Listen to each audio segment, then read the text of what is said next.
and sometimes it's also hard for a car to drive around. Yeah, hard to park. By walking, you can reach all the different parts.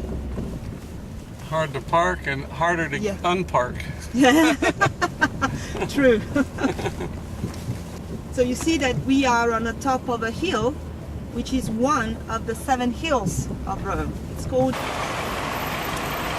It's like a bunch of holes in it. And the blocks.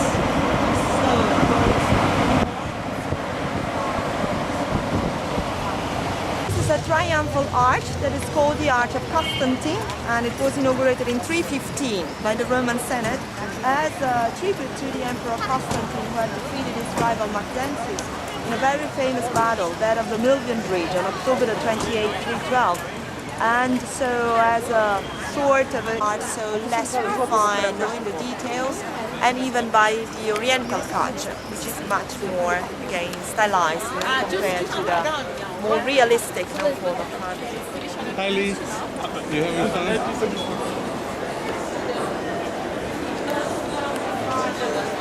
Of you. We're part of a gallery that went all the way around, so we're missing 2 galleries. See, the Coliseum could seat up to 70,000 people, so they had systems to get in. Now, that's the Arch of Titus, and it's a honorary arch, so a monument. It was erected to commemorate the death of this Emperor Titus. He became a deity, a god, after his death, the Divo Tito, the divine Titus. Because it's an inscription, in a way, recording the restorations undertaken in the 19th century for the Coliseum. This one is 54. 54? Yes. This one's L and 3 I's, and it's 53. The gate number 53. The end of the 1st century AD, so Vespasian, who started the construction around 70 AD. Then Titus, his son, inaugurated the building in 80 AD with a show that lasted 100 days. And then Domitian, the youngest of the Flavians. So the shows that were held in the Coliseum were basically huntings, so killing of the animals, then public executions and fights of gladiators. Now be careful here. It's a pretty rough, uneven surface we're walking on.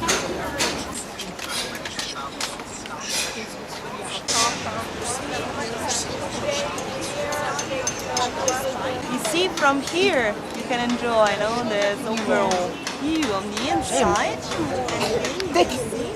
To look down to the right, you can see that there's a section of Sis that has been reconstructed around the 1920s.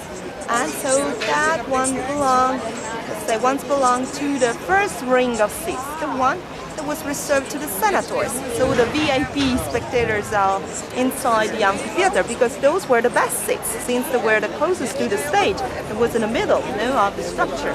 It was called, and again, they also had some security. There are 2 corbels, which were part of these awning system that I told you about. The gate down to the left, the triumphal gate. You see there's a very big arch in the ground floor, to the left. That was the entrance for the gladiators, the Porta Triumphalis. So the entrance. Está reconstruido,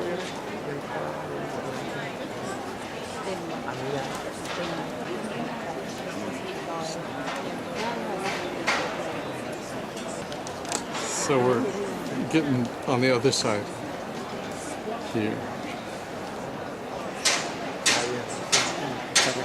And across there, some tourists. This is a volcanic rock, so they had quarries even inside the sea.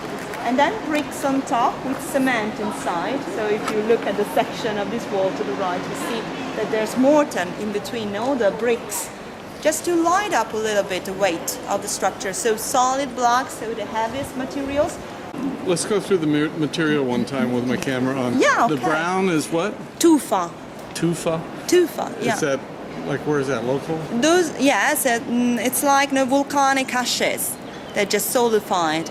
Because Latium too is a volcanic area. Is that cheap material? Yeah. Strong and heavy? Strong and heavy, quite cheap and very common. And the red brick forest is what? inside. And bricks, yeah, there was a large production of bricks in the ancient Rome. And so the Romans used bricks. Is that Why no, as a some very material? common material. That's Mortar inside. So you see it's basically a wall with this sort of cement aggregate inside and a brick facing. So again, the wall is very strong and and the a white little lighter. and the white is what? Is travertine. Travertine is a type of white stone. You see it's a calcareous stone. So you see many holes on it, Yeah. natural holes, because it's like a Travertine. sponge. So See? the animals get Where just kept, you see the arches around in the underground level. Might have been cages. Very small ones, so a single animal in each one. But again, no, there could have been people kept don't there. necessarily know everything. Yeah, of course. So Today. in this case, obviously, that is the part that was hidden to the spectators because, well, they had to be surprised. No, they had to be entertained. That was the point. And actually, you know, when they started as a pure entertainment, originally they were part of funerals. So they were like rituals, you know, ritual fighting. They were organized for the deceased, you know, just because again bravery was. So there's a bunch of seats lined up right on Exactly. that So terrace, wherever you like see- those you see over there. They built Absolutely. up So there. all the walls that are sloping down, like the roofs that yeah. are sloping down, are part of the system of seats. You see, basically, there's the idea of radial walls. If you look down, you see all the walls are like pointing, you know, to the center of the arena.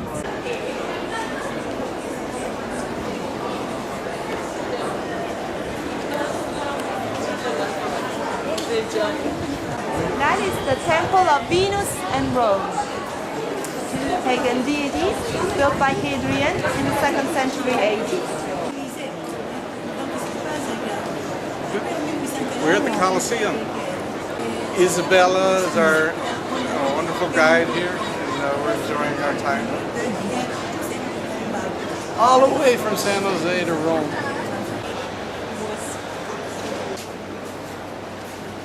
Part of the decoration of the original. So you see the 3 different levels of arches that once. These statues, this is a model, of course, but they were made of bronze in the original. They all got recycled. And this top picket fence kind of thing going on holds up the tent to block the sun and block the rain. Now we know it's not true. Fortunately, they believed that, so they didn't want to destroy the Coliseum at all, like it happened to other Roman monuments. So this is why it's still standing today, and this is why you will find a lot of, again, Christian symbols around. So not just this cross, but also images of Jesus. And there's even a chapel that is on that side, inside the arches of the Coliseum. So it's still a Christian symbol. So it was, again, free during the excavations carried out in the late 19th century. So then they found all these fragments and they put them on display in the galleries, refined, ornated. That's marble. This is the Emperor's area. Triumphal Gate, yes. Triumphal Gate, where the gladiators came in. Exactly. And this is what they saw in, This is what survives of the palace where the emperors lived. From the end of the 1st century AD until the fall of the Roman Empire. Again, that was the curved side, because imagine the chariots running this way and then they have to turn that way.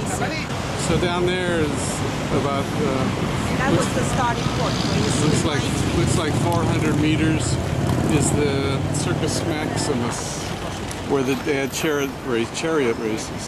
Where's the Coliseum from here then? The Coliseum is behind this side? palace. No, we cannot So see. Coliseum is just over there. We were just there. So she was saying the seats are, Just on the slopes of the hill. but you can see Yeah. some remains of the slope over here. Yes, because this is a natural valley that was turned into a circus. The monumental brick facade of the Palazzo.